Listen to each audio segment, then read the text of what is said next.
Copieux, un arrosage copieux qui noie les champs et les prairies avec des conséquences sur les moissons, on va le voir dans un instant, conséquences aussi sur l'organisation du festival Seine-sur-Sambre. Et pour cause, c'est dans un champ gorgé d'eau près de l'abbaye d'Aulne à Thuin qu'il s'installe. Alors pour éviter que les festivaliers ne flottent autant que la Seine, eh bien il a fallu faire appel aux bonnes volontés.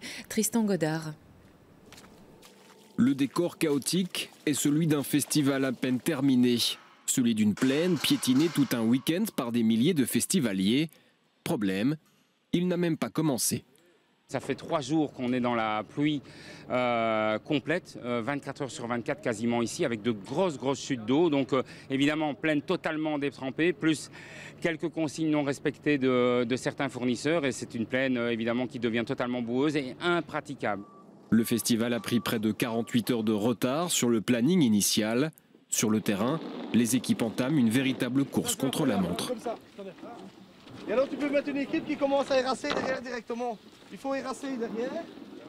Pour l'instant, on fait attention à rendre le site accessible à tous les différents intervenants qui devront travailler sur le site, donc tous les stands, tout ce qui est technique aussi qui puisse circuler sur le site. Et dans la suite, on va essayer de rendre accessible, enfin on va pas essayer, on va le faire, on va rendre accessible le site pour tous les festivaliers.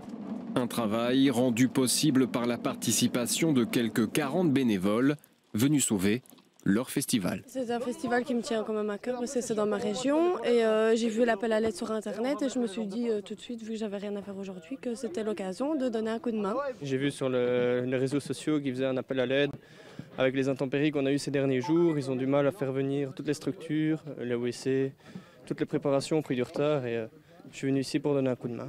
Les organisateurs ont également dû revoir les plans du festival. Reste à savoir si de telles conditions n'étaient pas prévisibles. On avait un très beau festival sur papier, puisque bon, forcément on le crée sur papier avec certaines conditions qui sont pensées, étudiées, mais des conditions aussi dantesques que celle-ci, ça on n'avait pas imaginé. Donc on est obligé de revoir l'ensemble de la prospective du festival. Rebaptisé Sambre-sur-Seine, le festival devrait néanmoins être prêt pour l'ouverture, prévue vendredi à 16 h. 20 000 personnes sont attendues ce week-end.